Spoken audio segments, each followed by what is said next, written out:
नमस्कार, AB star news देख रहे हैं आप और हमारी देवभूमि लेकर हाजिर हूं मैं आपके साथ सोहन सिंह। बुलेटिन की शुरुआत करेंगे। सबसे पहले बात करेंगे यशपाल आर्य और संजीव आर्य की।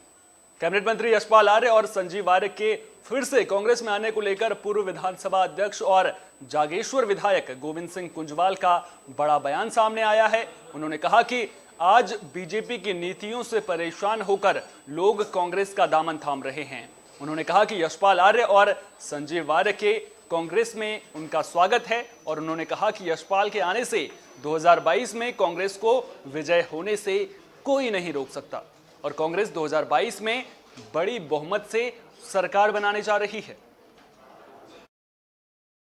उत्तराखंड की कांग्रेस के लिए, उत्तराखंड के निवासियों के लिए बहुत महत्वपूर्ण दिन है। हमारे इस प्रदेश के बहुत ही होनहार वरिष्ठ जो पूर्व में कांग्रेस में थे, माननीय यशपाल आर्य जी ने पुनः घर वापसी की है अपने पुत्र के साथ। मैं इस मौके पर उनको और उनके सुपुत्र को बहुत बहुत बधाई और शुभकामनाएं देता हूं। लखीमपुर खीरी की घटना को लेकर देश के किसानों में आक्रोश देखने को मिल रहा है। डोईवाला संयुक्त किसान मोर्चा ने गुरुद्वारे में शहीद किसानों को श्रद्धांजलि अर्पित करते हुए गुरुद्वारे में पाठ कर भोग किया गया। वहीं किसानों ने मांग की कि लखीमपुर घटना का जो भी आरोपी है उसे फांसी की सजा दी जाए, तभी किसानों को सच्ची श्रद्धांजलि मिलेगी। वहीं किसानों ने केंद्र सरकार से 3 कृषि कानून वापस लेने की मांग की और कहा कि जब तक बिल को वापस नहीं लिया जाता तब तक आंदोलन को जारी रखा जाएगा। डोईवाला में जो लखीमपुर में किसानों ने बलिदान दिया है, शहादत हुई है उनकी, वो हम लोग यहाँ 10 तारीख से आज 12 तारीख है, उनकी अरदास की जा रही है और शहीदों को नमन किया जा रहा है। और यहाँ पाठ का कार्यक्रम किया है जिसमें टिकैत जी के बेटे भी आए हैं और हम किसान जो हैं वो जो शहीद 1000 के करीब लोग शहीद हो गए उनको नमन कर रहे हैं, उनको श्रद्धांजलि अर्पित कर रहे हैं। और केंद्र सरकार जो हिटलरशाही में आ गई उनसे मांग भी करते हैं किसानों के जो 3 काले कानून हैं उसको हटाया जाए। उससे किसानों को जो शोषण हो रहा है, जो किसानों को मारा पीटा जा रहा है, अभी केंद्रीय गृह राज्य मंत्री के बेटे के द्वारा उनका जो उत्पीड़न किया गया, उनको कुचला गया और इनको जल्द से जल्द फांसी की सज़ा की मांग करते हैं। गुरुद्वारे में लखीमपुर में जो बीजेपी के नेता ने किसानों की निर्मम हत्या, बल्कि मैं ये कहूँगा कि साजिशन हत्या, बीजेपी के मंत्री के बेटे ने ये काम किया है, इतना घिनौना काम किया है। और जो हमारे किसान लोग जो अपने हक की लड़ाई वहाँ पर लड़ रहे थे उनको कुचलने का काम किया है। हम यहाँ पर आज उनकी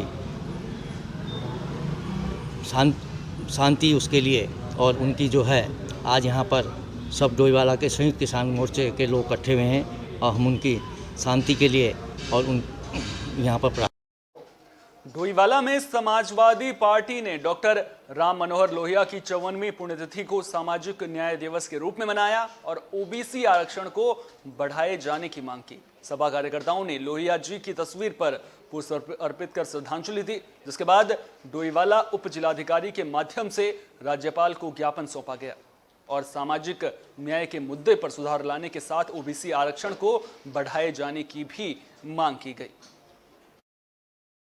समाजवादी नेता स्वर्गीय डॉक्टर राम मनोहर लोहिया जी की पुण्यतिथि थी और लोहिया जी ने हमेशा आज़ादी की लड़ाई में हो या इमरजेंसी का समय हो, जब श्रीमती इंदिरा गांधी जी का समय चल रहा था तो वो माननीय मोदी जी से कम नहीं था। वो भी हिटलरशाही थी, वो इमरजेंसी लगाई थी, श्रीमती इंदिरा गांधी जी ने बंद किया था लोगों को और मोदी जी ने बिना इमरजेंसी लगाए सब कुछ कर दिया। तो आज उनकी पुण्यतिथि पे हमने सामाजिक न्याय के रूप में मनाया और उप जिलाधिकारी के माध्यम से महामहिम राज्यपाल जी को वन ग्राम विकास संघर्ष समिति के बैनर तले वन ग्रामों में रहने वाले ग्रामीणों ने सरकार के खिलाफ रोष व्यक्त करते हुए नगर में जुलूस प्रदर्शन के माध्यम से अपनी नाराजगी व्यक्त की। इसके बाद वन परिसर में हुई हंगामेदार सभा में ग्रामीणों ने कहा कि उत्तराखंड में कांग्रेस और बीजेपी ने हमेशा उन्हें ठगने का काम किया है। चुनाव के वक्त इन राजनीतिक पार्टियों के लोग ग्रामीणों की समस्याएं समाधान करने का आश्वासन देते हैं, लेकिन सरकार बनने पर दिए गए आश्वासन से दूर हो जाते हैं। समिति के अध्यक्ष एस लाल ने कहा कि वन ग्रामों को राजस्व गांव बनाने के साथ ही इन ग्रामीण क्षेत्रों में सड़क, बिजली, पानी, स्वास्थ्य और शिक्षा जैसी मूलभूत सुविधाएं देने को लेकर लंबे वक्त से आंदोलन किया जा रहा है, लेकिन आज तक इन ग्रामों को राजस्व गांव बनाना तो दूर, यहां रहने वाले ग्रामीण मूलभूत सुविधाओं को लेकर के भी तरस रहे हैं। अगर इस बार उनकी मांगें पूरी नहीं हुई तो वन ग्रामों में रहने वाले ग्रामीण 2022 में होने वाले विधानसभा चुनाव का बहिष्कार करेंगे। रामनगर विधानसभा क्षेत्र अंतर्गत 24 वन ग्राम हैं, जिनमें खत्ते, टोंगिया और गोट भिन्न भिन्न स्थानों पर बसे हुए गांव हैं, जो आज भी मूलभूत सुविधाओं से वंचित है और न ही इनको राजस्व गांव का दर्जा दिया गया है। तो ये आज ही नहीं बल्कि हम इससे पहले भी लगातार धरना प्रदर्शन करते आए हैं। जब कांग्रेस की सरकार थी तब भी हमने 25 दिन तक प्रशासनिक भवन रामनगर में धरना प्रदर्शन किया था। उस वक्त हमारे तो ये समस्याएं तब भी उठी थी, लेकिन उन पर कोई ऐसा समाधानात्मक कार्रवाई नहीं हुई। ये 4.5 साल इस सरकार को हो गए हैं, लेकिन अभी तक हमारे वन गाँव की समस्याओं की पड़ी हुई।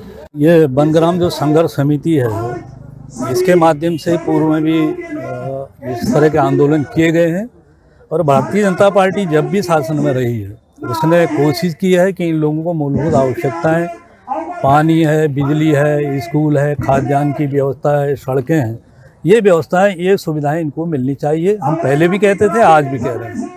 और राजस्व गांव की बात है, मैं इन्हीं के बीच में जाकर कई बार इनके गाँव में कहा, राजस्व गांव वो जो है पूरे हिंदुस्तान का मामला है, लेकिन जो मूलभूत आवश्यकताएं हैं, जो मानव को चाहिए, उसके लिए हमने कोशिश की है। हमने सड़कों का भी निर्माण कई जगह किया है, कई जगह विद्युतीकरण किया है, कहीं पेयजल की। कभी पूर्व मुख्यमंत्री हरीश रावत की सरकार में तेज तर्रार नेता के रूप में जाने जाने वाले पूर्व दर्जा प्राप्त मंत्री गोपाल रावत ने पत्रकारों से वार्ता करते हुए कहा कि कांग्रेस छोड़ बीजेपी में हुए शामिल मंत्री यशपाल आर्य, विधायक उनका बेटा संजीव आर्य की घर वापसी से कांग्रेस जनों में खुशी की लहर है।